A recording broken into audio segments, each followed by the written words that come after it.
Graça e paz, querida igreja, amém? Peço que os irmãos abram a palavra de Deus no Evangelho de Lucas. Eu farei a leitura dos versos 44 a 47.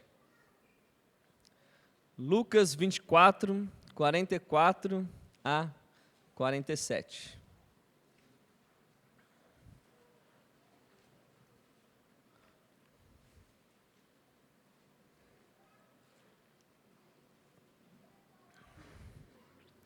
Visitantes, sejam bem-vindos, é um prazer tê-los aqui em nossa igreja local, cultuando a Deus juntos e aprendendo um pouco mais também sobre as verdades reveladas nas Escrituras. Estamos aqui fazendo um estudo sobre o catolicismo romano, as suas controvérsias, seus erros.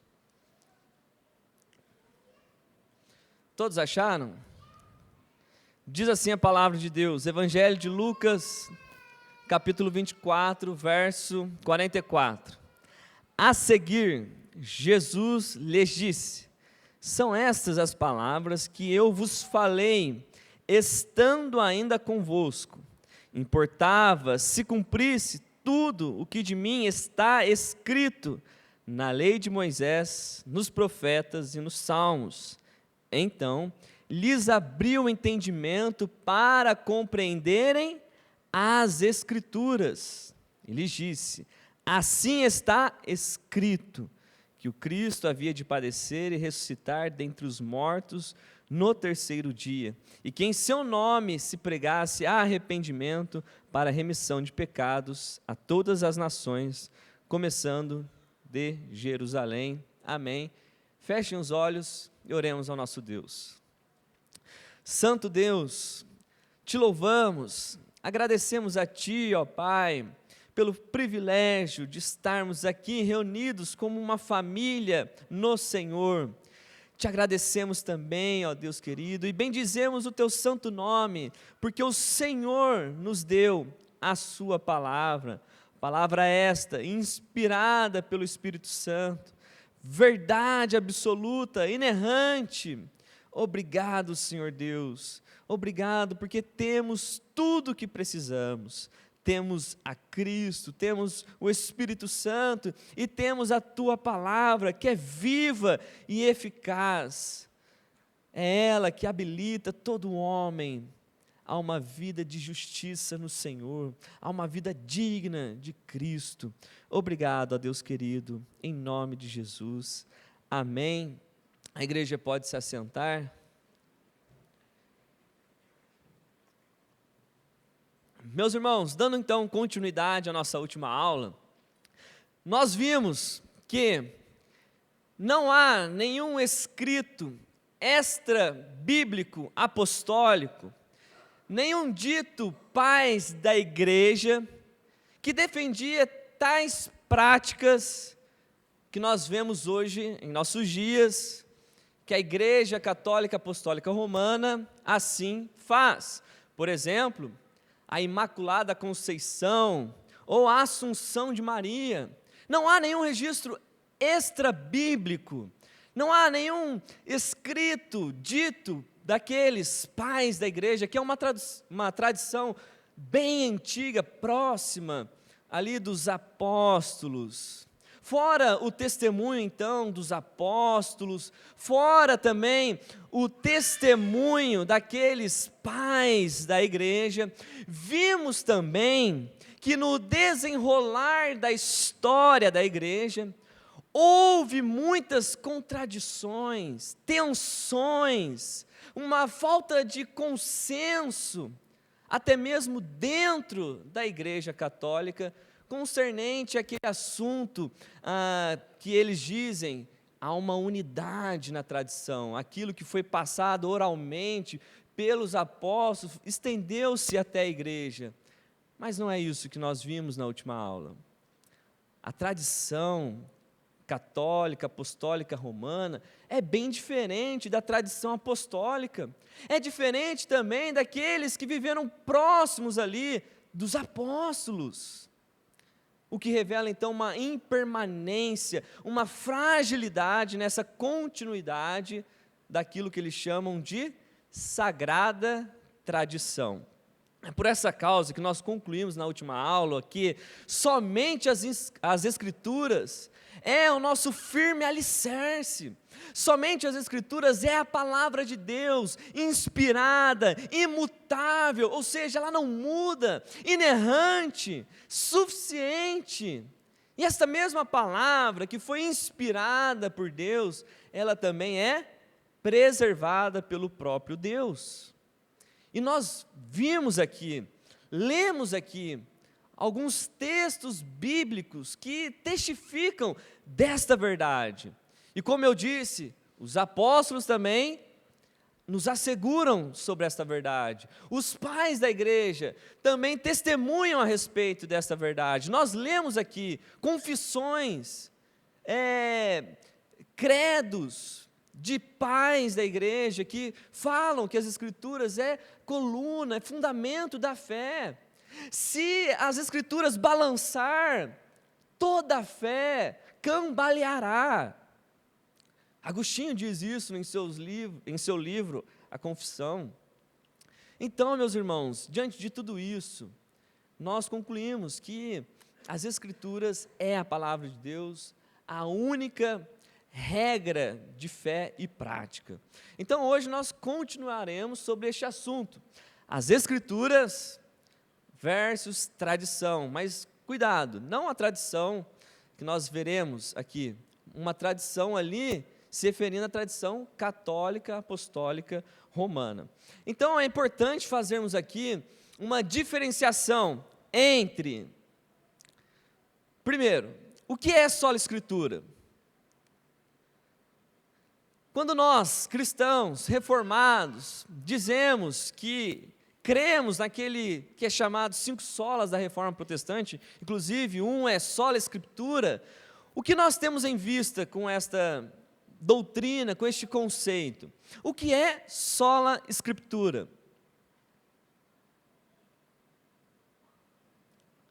Quando nós pensamos em sola Escritura, temos em mente que a Bíblia é a única fonte infalível e suficiente de autoridade para a fé e a prática cristã. É isso que nós temos em mente quando pensamos em sola Escritura, que a Bíblia ela é infalível, suficiente para nos dar ali todo o amparo com relação à fé e à prática cristã.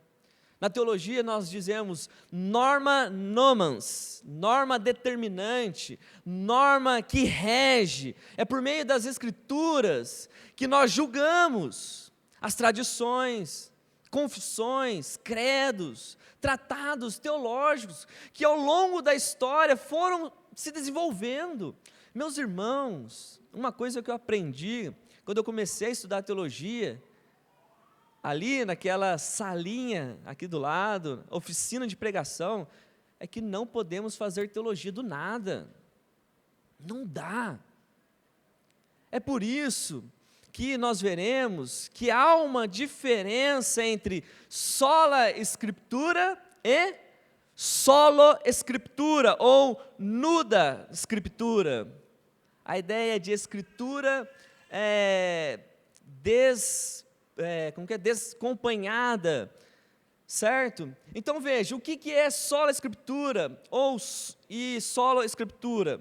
Veja, quando nós falamos em sola Escritura, nós estamos pensando naquele conceito, naquela doutrina que reconhece o valor da tradição, dos credos, dos ensinamentos, como por exemplo os pais da igreja, tratados teológicos, por exemplo, como as institutas da religião cristã.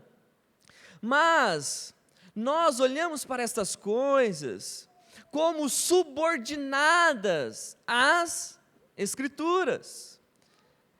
Somente a recebemos se as Escrituras assim aprovar. É pelas Escrituras, então, que reconhece a importância dos contextos históricos, do testemunho da igreja ao longo dos séculos. Então, por exemplo, se há um desacordo, uma desarmonia entre uma certa tradição e a Bíblia, nós ficamos com a Bíblia, porque a Bíblia é o nosso firme fundamento. Já o solo Escritura, ou nu da Escritura, a Escritura é total, é completamente suficiente, como única fonte de doutrina e prática cristã, e assim descarta o ensino da tradição cristã, rejeitando as contribuições precedentes de outras áreas também do saber. Para aqueles que defendem este tipo de visão, podemos lembrar da ala mais radical da Reforma, os anabatistas holandeses e alemães ali do século XVI. Podemos também lembrar dos puritanos, congregacionistas, ali também, neste mesmo período, ou daqueles cristãos americanos fundamentalistas. É uma ala mais radical. Para esses não há nenhuma autoridade exceto a Bíblia. E qual é o perigo disso? Cada pessoa ou comunidade passou a ser livre para interpretar a Bíblia como bem quer. Sabe aquela ideia de fazer teologia do nada? Isso é perigoso. Infelizmente, é assim que o catolicismo nos enxergam. É assim que o catolicismo enxerga quando falamos em sola Escritura. Eles acham que nós estamos partindo do pressuposto solo Escritura, mas não. Nós, cristãos reformados, reconhecemos o valor da tradição, o valor dos credos, dos tratados teológicos, desde que estes estejam em submissão, em concordância com as Escrituras. Mas, um parênteses, eu não vou receber os escritos de Calvino como inspirados. Eu não vou receber os escritos de Agostinho, Martinho Lutero, Atanásio como inspirados. Não, somente as Escrituras é inspirada por Deus. Somente as Escrituras é o nosso fundamento da nossa fé. Mas será que nós temos base para este tipo de ensino? Sim ou não? Sim.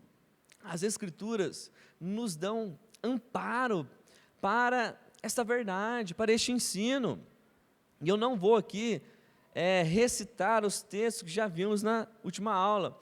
Eu vou partir de outros textos. Então, por exemplo, Lucas, capítulo 24, verso 44, diz assim, que é o texto que nós lemos, inclusive, inicialmente aqui.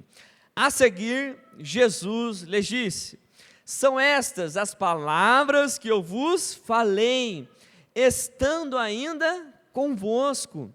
Importava se cumprisse tudo o que de mim está escrito na lei de Moisés, nos profetas e nos salmos. Veja, este texto nos mostra que em Cristo as Escrituras se cumpriram. Em outras palavras, toda a vida de Cristo, a sua obra, o seu ministério, as Escrituras viram e predisseram sobre essas coisas. E é por isso que as Escrituras revelam que Jesus é o Filho de Deus, é o Cristo prometido. Foi as Escrituras e não a tradição, nem a igreja que testificaram do nascimento, da morte, da ressurreição de Jesus, antes mesmo dessas coisas terem acontecido. Predisseram.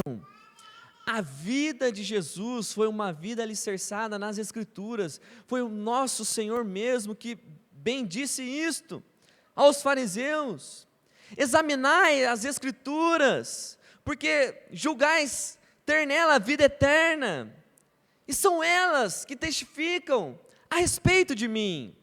As Escrituras falam de mim. É por isso, meus irmãos, que quando nós lemos os evangelhos, os escritores, inspirados pelo Espírito Santo, eles fazem questão de fazer esses links, desde o nascimento de Jesus, para que se cumprisse as Escrituras. Ele foi levado para o Egito, para que se cumprisse as Escrituras, até a morte de cruz, para que se cumprisse as Escrituras.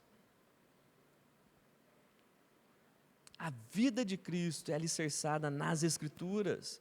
E este texto de Lucas, capítulo 24, verso 44, nos dá mais detalhe ainda sobre as Escrituras. O fato dela se cumprir em Cristo mostra que ela não pode falhar, que ela é digna de toda a confiança, ela é infalível e suficiente. Cristo é que diz isso. Nas Escrituras se cumpriram tudo aquilo que ele havia falado para os seus discípulos. É por isso que no verso a seguir deste, 44, no caso o verso 45, Jesus abre o entendimento deles, para compreender não a tradição, mas as Escrituras. Porque é necessário abrir os olhos para compreender as Escrituras, porque as Escrituras que falam de Cristo, que apontam para Cristo. E o fato de ter se cumprido mostra que ela é digna de confiança, o nosso único firme e sólido fundamento que nós temos, as Escrituras. E ela é suficiente, por quê? Porque tudo que ela disse se cumpriu. E tudo que ainda ela diz que vai acontecer, sobre a segunda vinda de Cristo, sobre o juízo final, meus irmãos, temam, porque vai acontecer. É a palavra de Deus que diz. Ela é suficiente. Aquilo que foi dito, aquilo que foi escrito na lei de Moisés, nos profetas e nos salmos, se cumpriu. Agora um detalhe importante, Jesus aqui, ele tem em mente a divisão tríplice do Antigo Testamento, porque o cânon judaico era assim dividido, lei de Moisés, salmos e profetas. E por que isso é relevante para nós? Porque o cânon judaico, ele rejeita os livros apócrifos. Nós, cristãos protestantes, seguimos o cânon judaico, o catolicismo não. A Bíblia católica contém os livros apócrifos. E veja, este também é um assunto que não há uma harmonia dentro da história da igreja, pensando na ideia da tradição. E por que eu digo isto? Porque a primeira Bíblia traduzida em latim, a Vulgata Latina, escrita por São Jerônimo, ele inclui os livros apócrifos em sua tradução, mas veja, ele não aceita, ele não tolera os livros apócrifos como inspirados.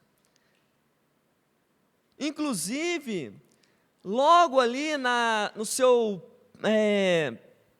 logo ali na introdução, que é chamado de prólogo, logo ali ele faz uma observação quanto aos livros apócrifos. Ele diz: não fazem parte do cânon, não são inspirados, podem ser lidos como livros históricos, nada além disto. Então veja, São Jerônimo não reconheceu a autoridade dos livros apócrifos, não entendeu como inspirados. Como eu disse, então este também é um assunto conflitante dentro ali da tradição. A primeira Bíblia que foi traduzida para o latim, então, faz essa observação quanto aos livros apócrifos. Agora veja, de fato, meus irmãos, se lêssemos esses livros, logo perceberíamos que de fato eles não fazem parte do cânon bíblico, porque eles não acompanham aquela linha de ouro que passa lá de Gênesis até Apocalipse. Quer ver um exemplo disso? Abra sua Bíblia em Tobias, brincadeira. Veja ali, Tobias, capítulo 12, verso 9, diz assim: porque a esmola livra da morte, e eu tenho aqui entre parênteses eterno, porque é o contexto, e é a que apaga os pecados, e faz encontrar a misericórdia e a vida eterna. A esmola livra da morte, e é a que apaga os pecados. Mas Efésios, capítulo 2, verso 8 a 9 diz: porque pela graça sois salvos, mediante a fé, e isso não vem de vós, é dom de Deus, não de obras, não de esmolas, não de qualquer outra coisa, mas é dom de Deus, para que ninguém se glorie. Perceba, meus irmãos, que é um ensino que foge daquilo que as Escrituras defendem desde o começo. Um outro exemplo disso é o que está escrito em Eclesiástico, não tem na nossa Bíblia, só na Bíblia católica. Eclesiástico, capítulo 3, verso 3 a 5, diz assim: quem honra seu pai alcançará o perdão dos pecados, e quem honra sua mãe é como quem acumula tesouros.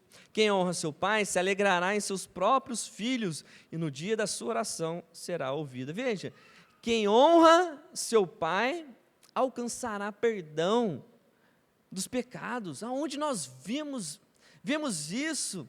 Nas Escrituras. Não existe nada parecido com isto. Gálatas, capítulo 2, verso 16 diz: sabendo que o homem não é justificado pelas obras da lei, não é honrando o pai, não é dando esmola, que ele vai ter ali a justificação dos seus pecados, o perdão dos seus pecados, mas é mediante a fé em Cristo. Também temos crido em Jesus Cristo para sermos justificados pela fé em Cristo, e não pelas obras da lei. Porquanto, pelas obras da lei, nenhuma carne será justificada. Então veja, como podemos observar, fora outros livros, como Judite, que mostra uma mulher que praticamente jejua a sua vida inteira. Então, os ensinos, Macabeus, segundo Macabeus, o escritor ele termina dizendo: olha, se por acaso a minha escrita está ruim, perdoa por ser medíocre, mas foi o melhor que eu fiz. Ou seja, irmãos, não é digno de confiança, não é digno de confiança. Agora, voltando aos textos que mostram que as Escrituras é o nosso fundamento, o fundamento da nossa fé, Mateus capítulo 4, verso 4 diz assim: Jesus, porém, respondeu: está escrito, não só de pão viverá o homem, mas de toda palavra que procede da boca de Deus. Veja, diante das tentações, Jesus, ele se apegou somente na Escritura, e aqui no caso, no contexto, é a Escritura do Antigo Testamento, Deuteronômio capítulo 8, verso 3, não foi a tradição. Eu já ouvi muito sobre isso, eu tenho amigos católicos, e quando o assunto é adoração de santos, eles dizem que é veneração aos santos, eles falam que olham para o santo como um exemplo, porque foram pessoas que alcançaram a graça, mediante das suas ações, da conduta de vida. Então, por exemplo, se eu sou tentado, e se eu estou passando por dificuldades, eu olho para os santos, para as tradições, daqueles que viveram antes de mim e conseguiram vencer. Imagina se Jesus fizesse isso, olhasse para Adão, Adão pecou, olhasse para Moisés, Moisés pecou, olhasse para Davi, Davi pecou, Salomão pecou. Meus irmãos, é por isso que Cristo, ele se apoia, ele se apega somente naquilo que está escrito. Um outro detalhe é a afirmação: aquilo que procede da boca de Deus é que traz vida para o homem. Então veja, não é do intelecto humano, não é uma tradição meramente humana que vai trazer vida, que vai trazer santidade, mas é da boca de Deus que procede a palavra de vida. Não foi assim que os discípulos, os apóstolos falaram a respeito das palavras de Jesus? São palavras de vida, palavras que restauram a alma, que não há imperfeição. O Evangelho de Lucas diz que quando Jesus falava, fluía a graça dos seus lábios.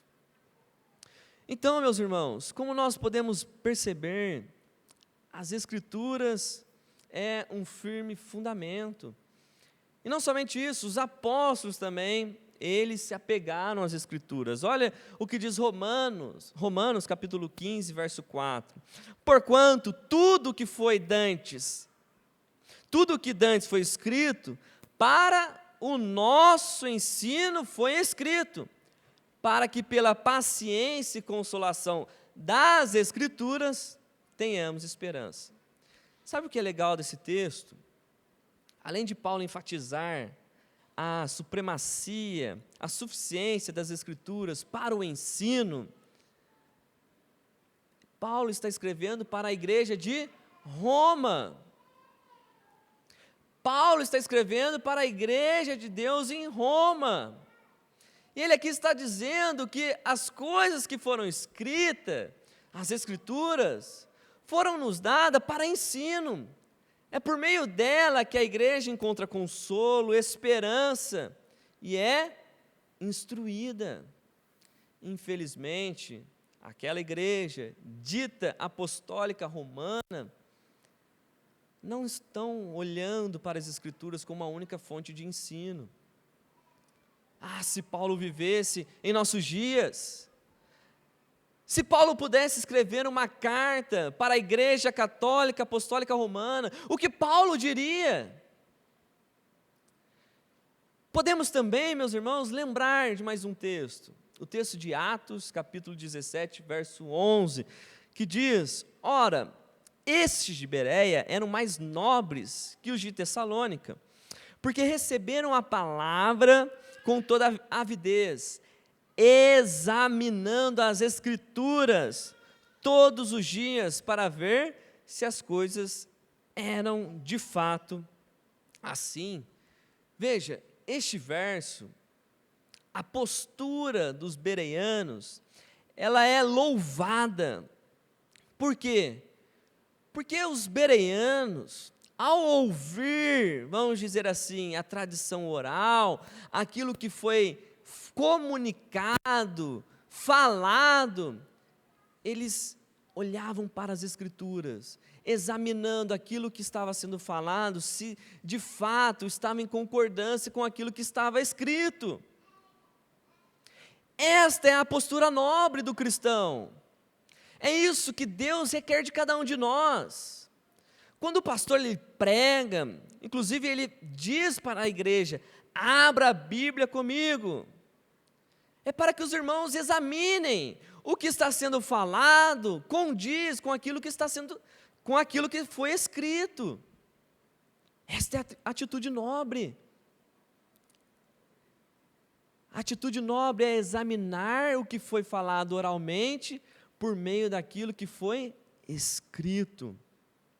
Mais um texto, e esse eu que coloquei ao estudar sobre esse assunto, eu lembrei deste texto.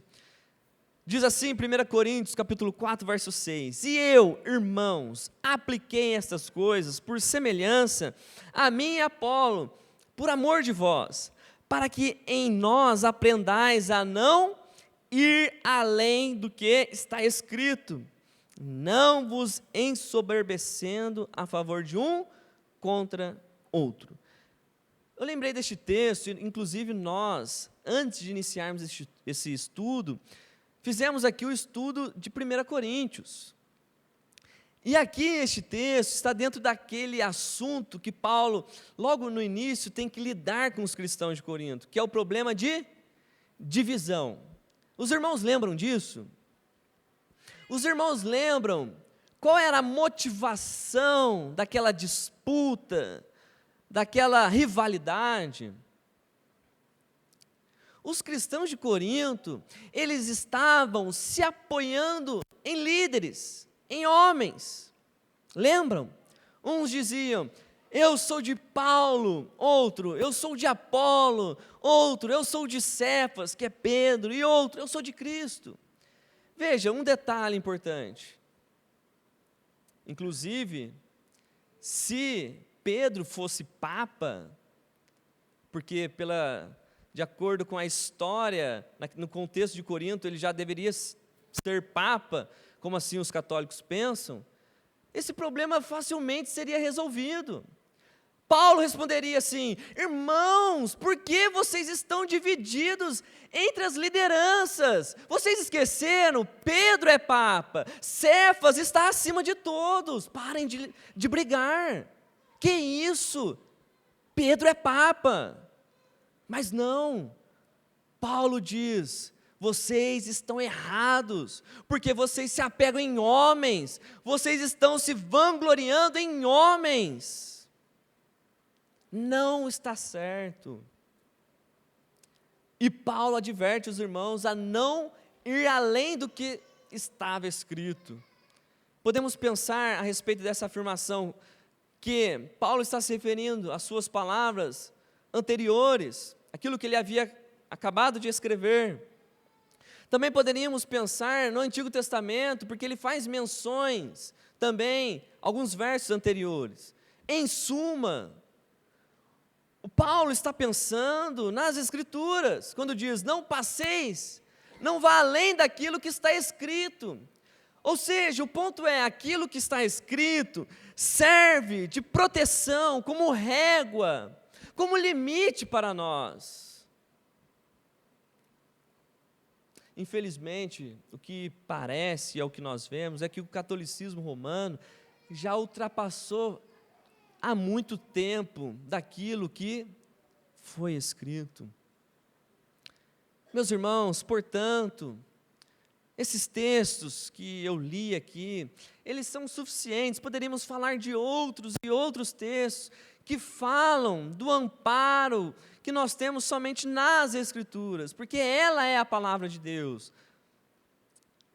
Textos como eu já falei na última aula, 2 Timóteo, capítulo 3, verso 16 e 17, 2 Pedro, capítulo 1, verso 20 e 21, enfim, muitos outros textos que nos fornecem essa garantia. Temos uma garantia, meus irmãos.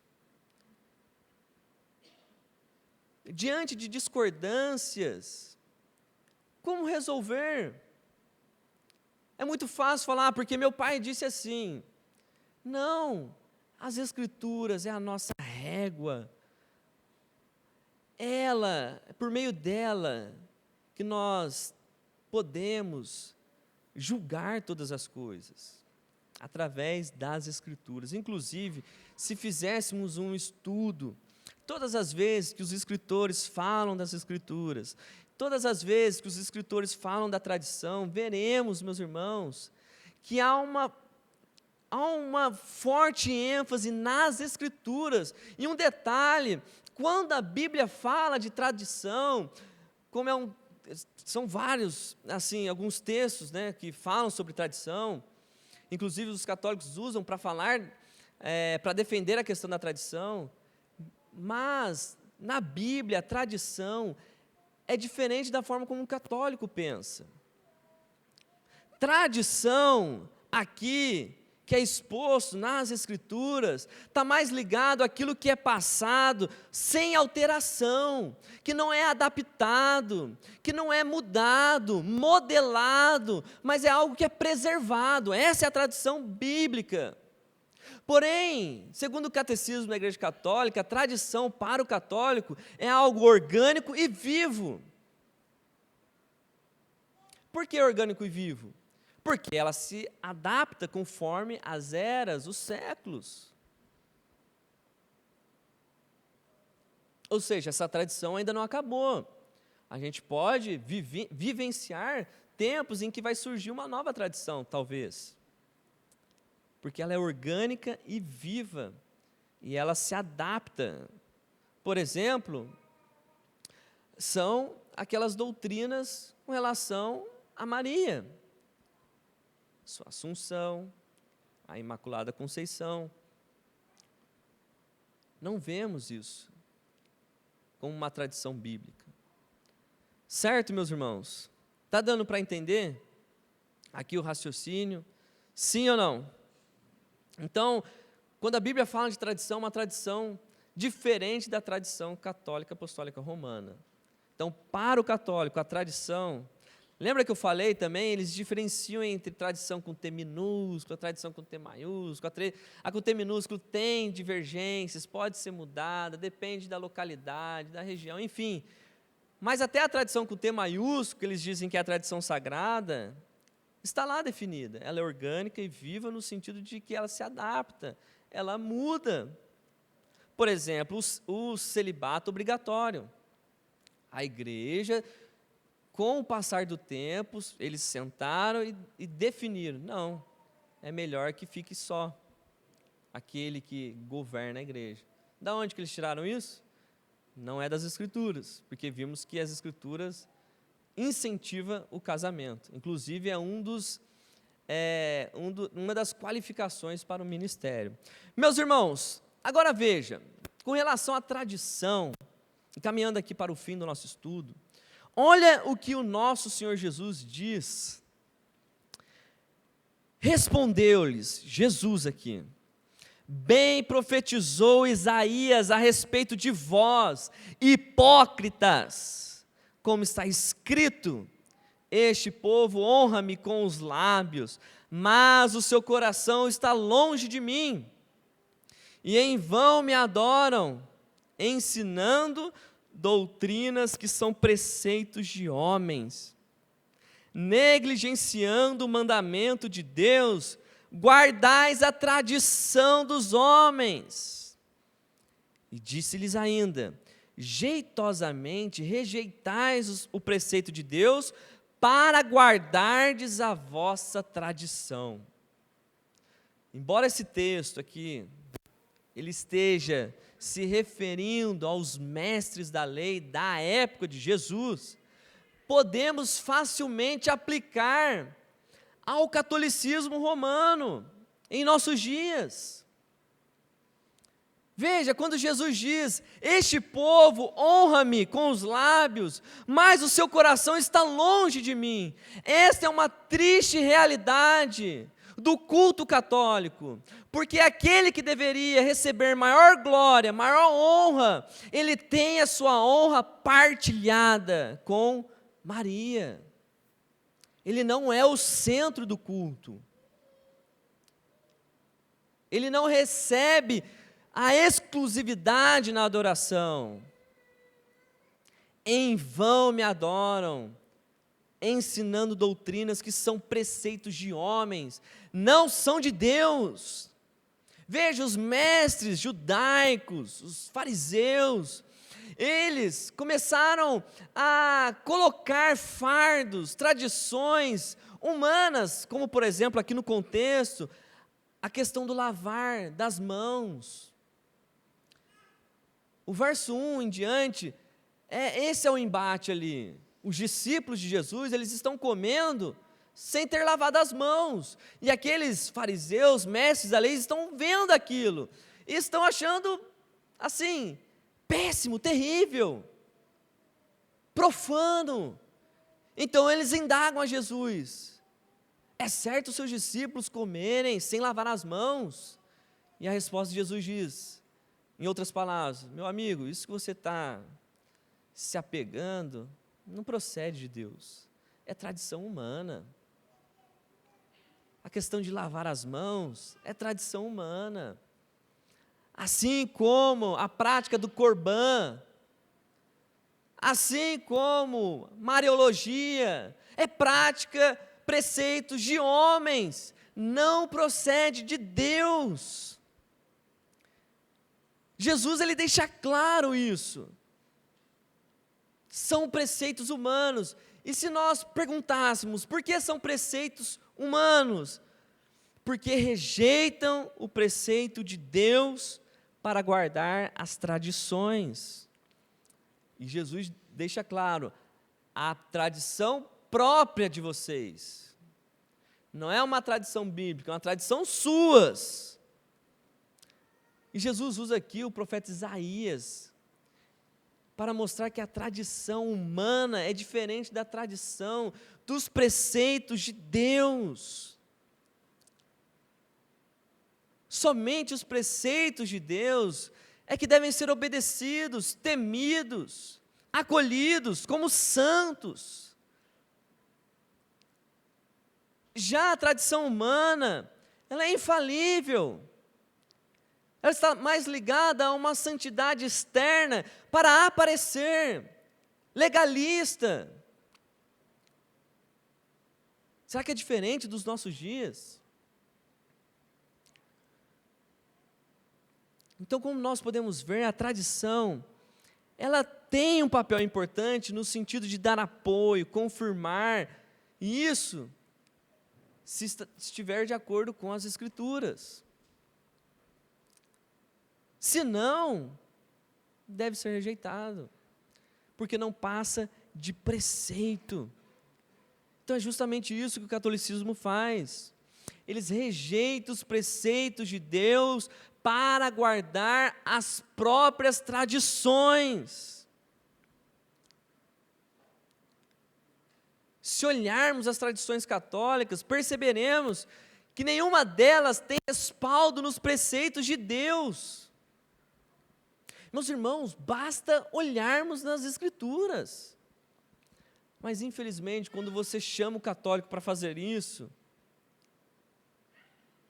ele já corre. Ele não aceita o convite, porque as Escrituras têm o mesmo pé de igualdade que a tradição, que o magistério. Infelizmente, é isso que acontece. É por isso, então, meus irmãos, que Martim Lutero, ele se levanta e ele desenvolve esse conceito do sola scriptura. A ideia é trazer novamente a igreja nos trilhos da palavra de Deus. Ele, como um monge, como um sacerdote da igreja, ele viu que a igreja estava indo além daquilo que foi escrito. E como nós aprendemos aqui, o sola scriptura não é a ideia de fazer teologia do nada, mas a ideia é colocar as Escrituras como autoridade final, aquela que aprova credos, confissões e tradições. Então veja, não rejeitamos as tradições, não rejeitamos os credos, inclusive a nossa igreja subscreve alguns credos antigos, o de Constantinopla, por exemplo, Niceno, desde que estejam em conformidade com as Escrituras. Então, as Escrituras é o nosso ponto de partida. É por meio dela que devemos olhar todas as outras coisas. Portanto, então, meus irmãos, para a reforma, a Escritura é norma normans, que é as Escrituras é a norma regente. Quanto às tradições, credos, confissões, isso são norma normata. A ideia de aquilo que está sendo regido, governado. Então as Escrituras é aquela que governa, que rege essas coisas. Ela é a autoridade suprema. Só a Bíblia é o árbitro de todas as controvérsias. E eu finalizo aqui esse estudo citando Kevin DeYoung, que diz, para estudarmos a Bíblia, sim, nós precisamos de ajuda de bons mestres, bons professores, recursos escolares e fórmulas doutrinárias, testadas, aprovadas. devemos aprender com os grandes mestres que vieram antes de nós, seja em tradições confessionais, luteranas, anglicanas, presbiterianos ou reformados. Temos de nos comprometer e apoiar nossos padrões confessionais de forma séria, cuidadosa e com integridade. E nós fazemos isso por meio das Escrituras. Amém, meus irmãos? Peço que a igreja então se coloque de pé. O pastor virá aqui à frente para fazer a oração. Agradecer a Deus por mais um estudo. Boa noite, meus irmãos, graça e paz. Como nós aprendemos hoje, o problema não é a tradição dependendo da tradição, mas o problema é quando ela é colocada no mesmo pé de igualdade da Sagrada Escritura. Então, que possamos levar adiante a tocha do Evangelho e também da reforma protestante, nós que somos uma igreja reformada e que cremos no sola Escritura, norma normanda, é a norma que rege todas as outras, a nossa única regra de fé e de prática. Nós vamos louvar ao Senhor por meio da oração, dando graças a Deus e lembrando que hoje também é o dia tradicional, feriado, nos Estados Unidos, e que também é adotado pela tradição cristã como um dia para se lembrar de dar graças a Deus por tudo aquilo que Ele tem feito por nós. Não sei se vocês sabem, hoje é Thanksgiving, o dia de ação de graças, um dia que ficou muito conhecido por conta de alguns teólogos e também alguns membros cristãos puritanos que fugiram da perseguição para a Nova Inglaterra, os Estados Unidos, colônia na época, e ali eles deram graças a Deus por todo o cuidado de Deus ali naquele momento em que eles passaram por dificuldades, foram acolhidos pelos indígenas na época. Não sei se vocês conhecem a história do Mayflower, aquele navio que saiu em direção à América, e mesmo diante de muitas lutas e dificuldades, eles renderam graças ao Senhor, fizeram um culto de agradecimento ao Senhor, e o que virou tradicionalmente o famoso Thanksgiving. Então lembre-se também de dar graças ao Senhor. O ser humano é um ser litúrgico, nós precisamos, um ser histórico que é feito de histórias, e precisamos desses marcos históricos. É muito bom, de forma intencional, nós dedicarmos um momento para dar graças ao Senhor. Então, nesse momento de oração, eu gostaria de encorajá-lo a isso. Lembre-se de todo o cuidado de Deus sobre a sua vida ao longo desse ano, por tudo aquilo que Deus te proporcionou, e agradeça ao Senhor juntamente comigo. Seria legal se nós tivéssemos a oportunidade de todos aqui, publicamente expressarem a sua gratidão ao Senhor, lembrando dos momentos, casamento, nascimento de filhos e tantas outras coisas que, se nós olharmos para trás, nós temos muitos motivos para agradecer ao Senhor. Então faça isso, feche seus olhos, vamos agradecer ao Senhor pelas suas bênçãos. Senhor Deus, Tu és o nosso Criador, o Senhor soberano, Criador e sustentador de todas as coisas, fonte de toda graça e bondade, porque todas as coisas boas vêm de Ti, Senhor, segundo a Sua boa vontade. Por isso, se nós desfrutamos de alguma bênção, se nós desfrutamos de algo bom, isso é fruto da Sua generosidade para conosco. Nós somos falhos, somos pecadores, e ainda assim temos sido muito abençoados, e quando nós olhamos para trás, Senhor, temos muitos motivos de dar graças ao Senhor.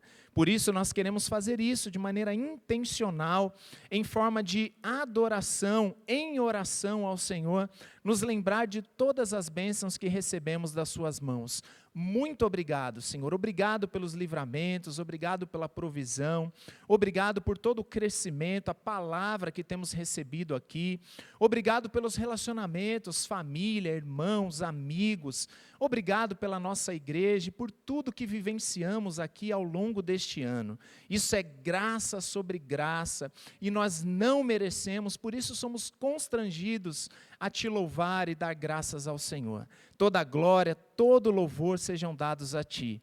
Obrigado, Senhor, pela palavra de hoje, pela aula que tivemos. É importante, Senhor, muito importante saber que apenas a Tua palavra é a norma regente, é a nossa regra de fé e prática e o meio pelo qual nós julgamos todas as outras coisas, inclusive as tradições, sejam elas boas ou ruins. Que o Senhor nos dê maturidade, discernimento como igreja, para não abrirmos mão da Tua palavra revelada, inspirada, suficiente, inerrante, e que através dela o Espírito Santo do Senhor continue edificando e dando crescimento a cada um de nós. É a nossa oração em nome de Jesus.